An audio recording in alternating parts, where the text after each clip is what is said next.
Olá pessoal, continuando aí os nossos trabalhos, hoje então vou falar com vocês sobre exercício e pressão intraocular, riscos e benefícios. Como comentamos na última aula, eu falei para vocês sobre a retinopatia diabética e falei sobre os fatores de risco para a retinopatia, para o desenvolvimento e para o agravamento dessa doença. Uma desses fatores de risco é a pressão intraocular.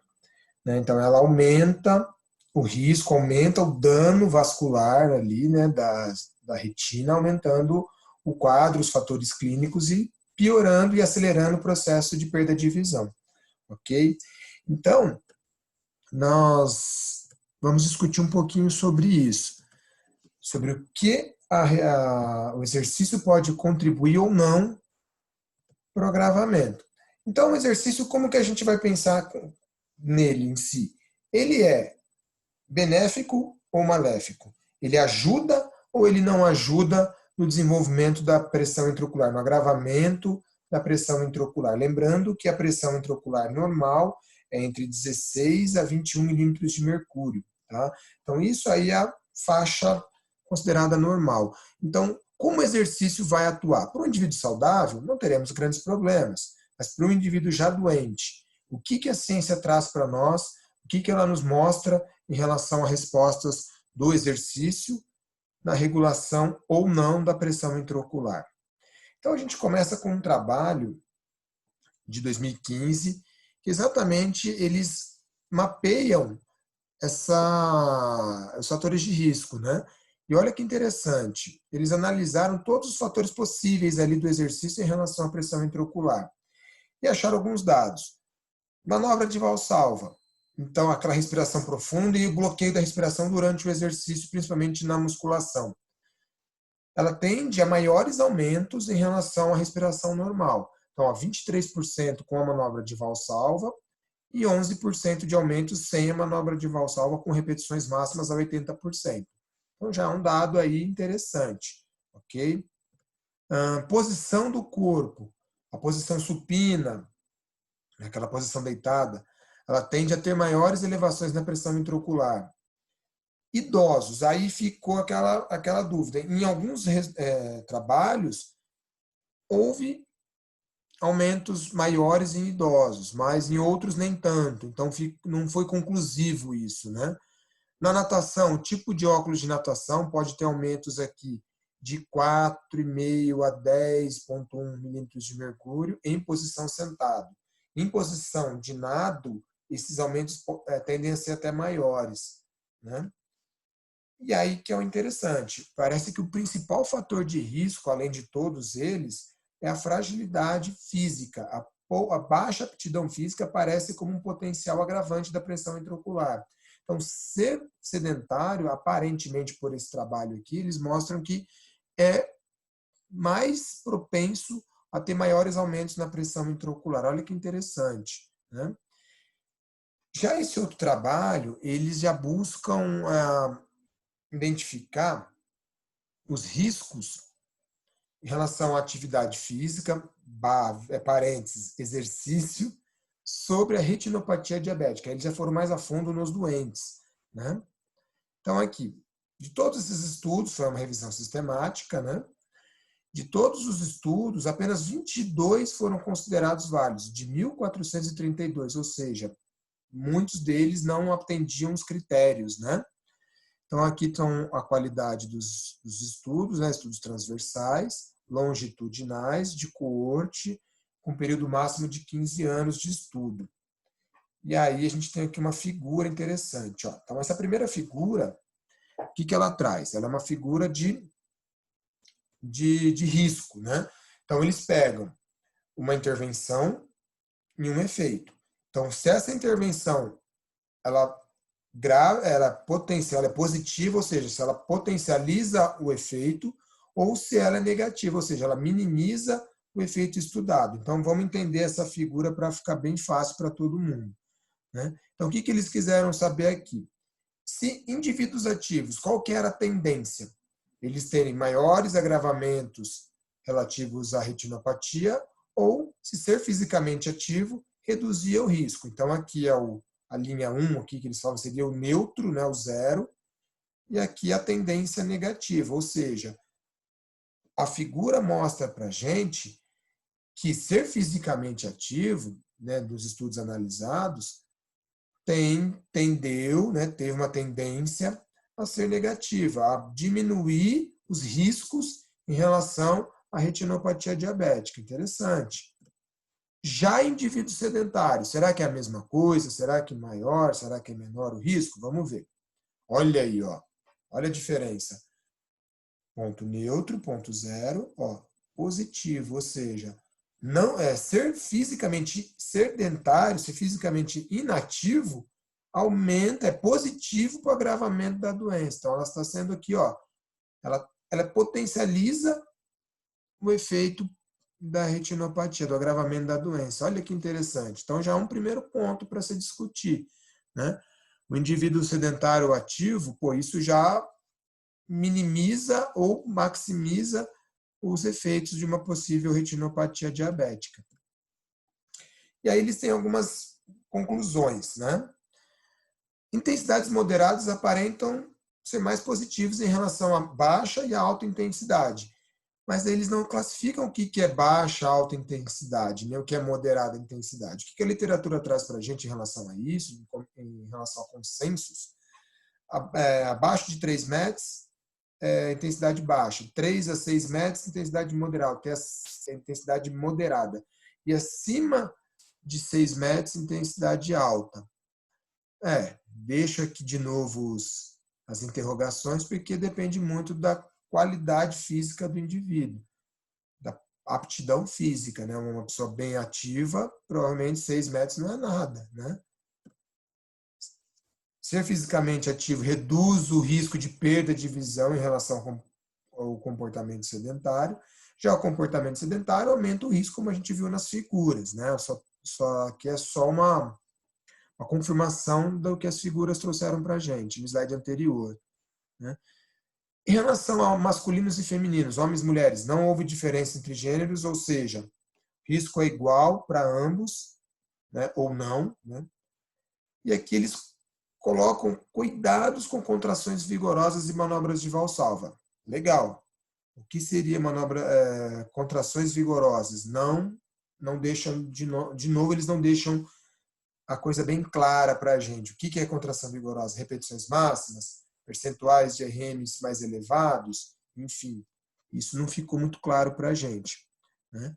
E as conclusões que a atividade física está relacionada ao menor risco de retinopatia diabética. Tudo bem. Atividade física de intensidade moderada é mais recomendado, porém o estilo de vida sedentário deve ser evitado. Essa atividade física aqui, professores, vamos traduzir para a nossa linguagem, exercício físico, tá? Atividade física é qualquer movimento que aumente o gasto calórico. Eu aqui gesticulando a minha mão é uma atividade física, mas ela não está estruturada, né? Então, é uma atividade. Já o exercício já é algo mais organizado e estruturado. Pelos estudos aqui, é o exercício físico, ok? Então, e olha que interessante. Como os estudos não trouxeram nenhum dado em relação à carga de treinamento, eu fiquei exatamente igual essa menininha aí, igual essa criança, de cabelo em pé, porque eles não mostraram para a gente, eles não deram nenhum dado relativo à carga de treino, né? Para quem conhece a metodologia da Brabham, para quem já fez os cursos, sabe o quanto nós controlamos toda a carga de treinamento. Pensando em carga de treinamento, não o peso a ser levantado. Pensando em exercício dinâmico, volume e intensidade, tempo e percentuais do VO2 máximo. Pensando em resistido, percentuais do RM, teor das séries, repetições, tempo de intervalo, número de exercícios. Enfim, olha quantas variáveis que a gente tem que controlar. E esses estudos deixaram tudo muito no ar. Então, não trouxe muita resposta. Eis que chegamos a um estudo nacional que comparou duas intensidades diferentes em relação ao treinamento resistido e o quanto isso impactava na pressão intraocular. Pô, já é alguma coisa, né? A gente já tem alguma substância aí para poder pensar um pouco nas nossas intervenções, né? Então, eles pegaram boxeadores, 13 homens e 6 mulheres, a média de idade eram indivíduos jovens, ativos. E qual foi o desenho deles, o desenho experimental aí? Então, o treinamento resistido, 3 séries de 15% a 60% de um RM, com 30 segundos de pausa. E um outro protocolo era 4 séries de 8 repetições com 80% de um RM. 8 RMs eles consideram como repetições máximas. Para 80% provavelmente sim. Para 60 a gente sabe que fica na média ali, tudo bem, mas 18, 20, talvez não foi 100% máximo aqui, essa primeira parte, tá? Que eles classificaram aqui séries de resistência, séries de hipertrofia, né? Ou contrações ali, séries tensionais e séries metabólicas, tensionais, metabólicas, resistência e hipertrofia. Eu tive o cuidado de classificar o trabalho aí, porque era uma média de 12 exercícios. Então, tive o zelo de contar o tempo de contração, porque isso é importante, né? 60%, legal, ficaram em 27 minutos de contração, só o momento da série. Pensando aí num período aí de 3 segundos por repetições, né, a cada repetição. E 19 minutos de contração a 80%. Então tem aí uma diferença de alguns bons minutos aí de um para o outro. Será que isso é relevante? Provável. Né? A densidade também estava diferente, 30 segundos para 1 minuto e meio. Então muda toda a característica, né? De densidade, tempo, trabalho, pausa. Mas enfim, vamos lá. Então esses eram os exercícios, eram 12 exercícios. E o que isso trouxe para a gente? O que eles mostraram então? Olha que interessante. Aqui nós temos nessa tabela os momentos, né? Os tipos de protocolos, resistência, hipertrofia e o controle, e o quanto a pressão intraocular foi se comportando dentro do treinamento. Então, aqui era pré-treino, né? Que logo no primeiro momento. E1, logo antes do primeiro exercício. Essa medida 2 era no meio do treinamento, mais ou menos com meia hora de treinamento, que eles calcularam o treino para dar 1 hora de treino de trabalho, né? De treino, aliás, de sessão, ser mais preciso, né? E aqui o B3 era logo depois do último exercício. E aí depois aqui, R1, que é o tempo de repouso, e o R2, tempo de repouso 2, que eles colocaram o quê? Meia hora e 1 hora pós-treino. E olha o que eles identificaram aqui, ó. Na série de resistência, ela teve até uma redução no começo, e aí foi voltando ao normal, mas nada que saísse dentro da faixa de normalidade, né? Na série de hipertrofia, ela teve uma queda no começo, com meia hora ela já mais ou menos foi se estabilizando, no final do treino ela foi se estabilizando, ela teve uma tendência a subir depois no repouso, né? Já no segundo momento do repouso. Então a gente já tem alguns dados. Legal, ó, nenhuma delas teve uma grande alteração em relação ao que é normal. Tá? Então, aparentemente, ela tende a ser um protocolo seguro. Obviamente, se você tem um indivíduo aí, um aluno / paciente já acometido por algum problema de retinopatia diabética, a gente não vai entrar com séries máximas, por precaução, e evitar alguns fatores de risco, no caso ali, como a gente viu nos slides anteriores, a manobra de Valsalva. Ok? Mas olha, foi um dado interessante, já mostrou alguma coisa. Ó, parece que as séries de resistência, as séries metabólicas, elas tendem até a reduzir um pouco a pressão intraocular. Por quê? Como será que esse mecanismo funciona? E aí eles trouxeram algumas explicações, né? Que houve uma redução da pressão intraocular durante as sessões de treinamento resistido. Legal, isso nas 2 sessões. Contudo, na sessão de exercício de resistência muscular, promoveu uma significativa redução da pressão intraocular comparada de hipertrofia, ou seja, parece que as séries de resistência tendem a cair mais. Por quê? Vamos lá. Parece que o aumento da acidose, tá, da lactoacidemia, reduz o pH sanguíneo, muda toda a conformidade ali da bomba sódio e potássio, aumenta a hipercapnia, ou seja, a concentração de CO2 e da ventilação, e tudo isso contribui para a redução da produção do humor aquoso. Se vocês vão se lembrar no último vídeo, eu mostrei para vocês a anatomia do ocular, né? A anatomia do sistema ocular ali. E ela tem o humor aquoso, que é um líquidozinho que nutre e regula a pressão intraocular. E justamente nas séries metabólicas, as séries de resistência muscular, por conta de toda alteração metabólica, diminui a produção do humor aquoso e aumenta o escoamento, e aí reduz a pressão intraocular. Olha que interessante isso, gente, que interessante. Continuando, vamos ver. Outro estudo, eles trouxeram para a gente a variação da pressão intraocular após um teste submáximo de força no treinamento resistido. E aí chama a atenção principalmente para o nosso dia a dia em relação ao dia a dia Braddon aqui, né? Eles olharam a dinâmica da pressão intraocular após um teste submáximo de predição de uma RM. Como que significa isso? Então, eles pegaram um grupo de estudantes, fizeram um teste. Então, eles fizeram séries até exaustão, com pesos aleatórios, nesses seguintes exercícios: supino, pule dorsal, desenvolvimento, rosca direta e leg press. Parênteses. Se as séries são até exaustão, já não é série submáxima, são séries máximas, porque eles fizeram até o máximo. O que eles consideram aqui como submáximo, provavelmente por quê? Porque estava longe do 1RM, não era uma série de uma repetição máxima, ok? O que eles encontraram? Vamos lá. Aqui eles deram a média de peso, né, que foi levantado no teste. Então, a média também indivíduos jovens, 22 anos. Aqui a média de peso em quilos que foi levantada nos testes, em cada exercício. E embaixo a gente vê... Opa, peraí. Deixa eu voltar um pouquinho. Muito bem. E embaixo eles analisam o quê? O quanto isso impactou na pressão intraocular, olho direito, olho esquerdo. E olha que interessante. Todos eles houveram reduções, né? Ó, masculino, feminino e a média geral. Ó, tanto no olho direito, no olho esquerdo.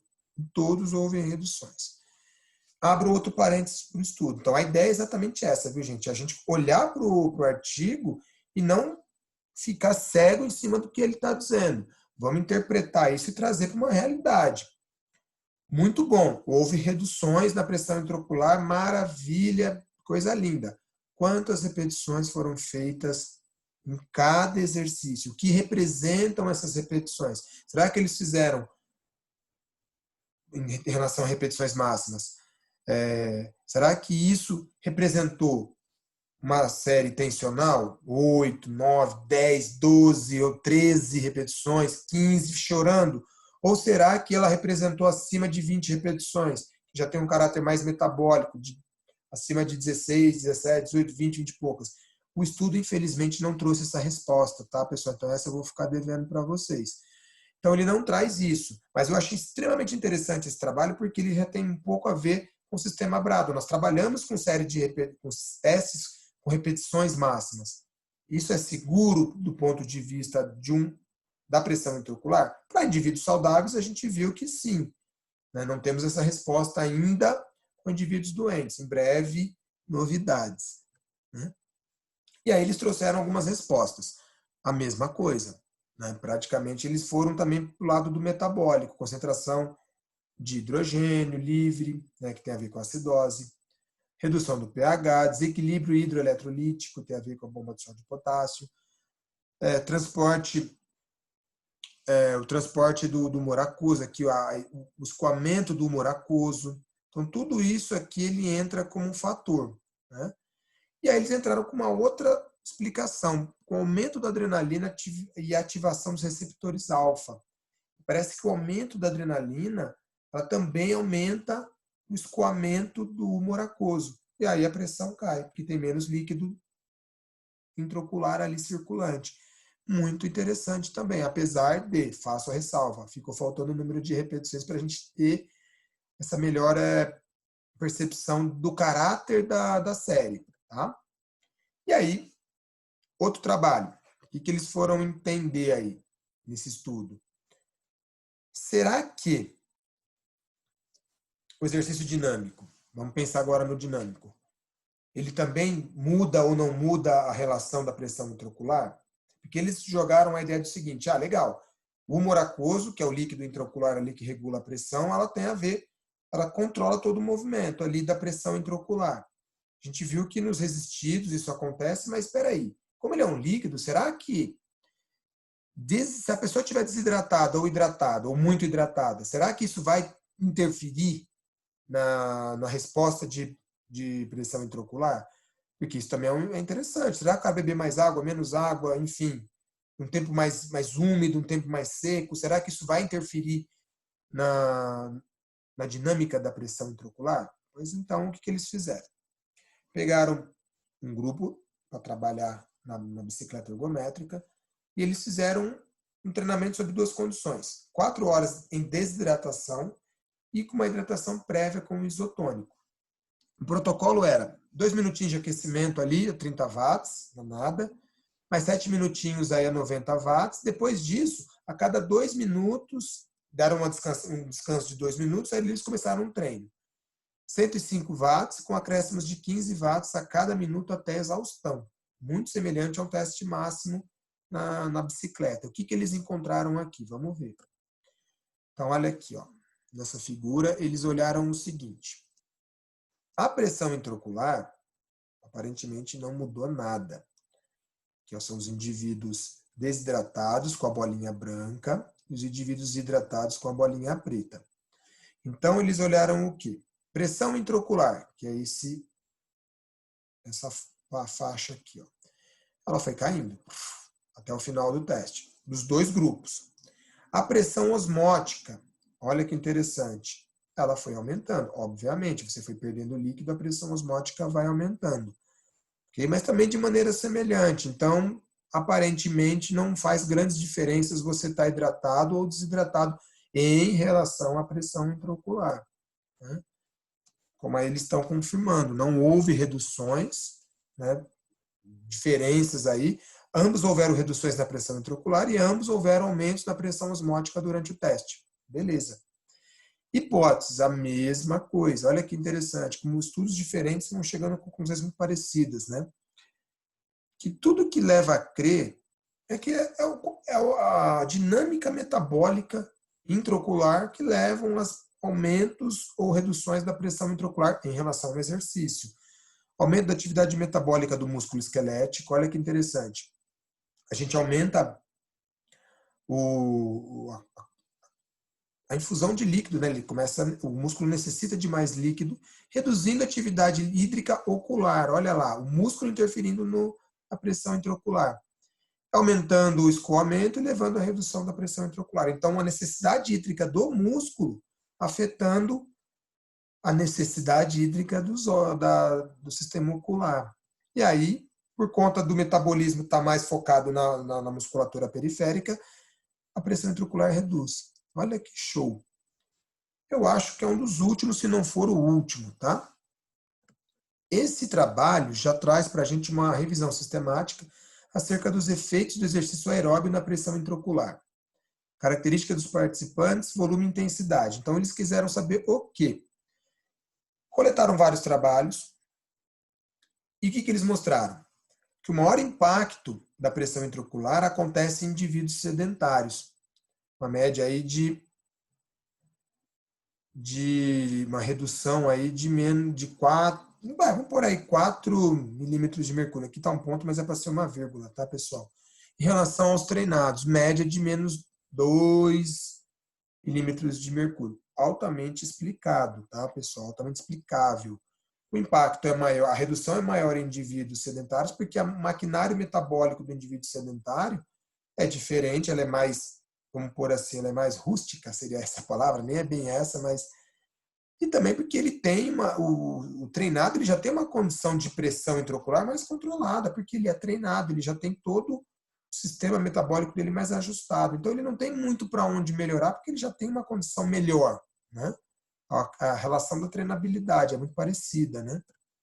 E aqui, olha que interessante. Os indivíduos sedentários, né? Olha o quanto aqui a tendência à redução aqui por essa figura. Ó. Impacto da redução. Ela tem uma tendência à redução dos indivíduos sedentários, reduzir bastante. Ó. A gente tem a linha neutra, é a mesma do primeiro slide lá, tá, pessoal? É o mesmo trabalho, esse mesmo formato estatístico, né? Desenho estatístico. Ó, indivíduos sedentários, aqui em cima, né? Os estudos, e ó, linha zero e a média de reduções, o impacto da redução. E aí, olha o que eles concluíram. Né, que a diferença entre os grupos não é explicada pela intensidade ou duração. Mas também eles não deram muita ideia ali do que é intensidade ou duração. Moderada, de 3 a 6 metros, e intensa, acima de 6 metros, como eu tinha explicado para vocês. Ficou a interrogação por quê? Eles consideram isso para um indivíduo sedentário.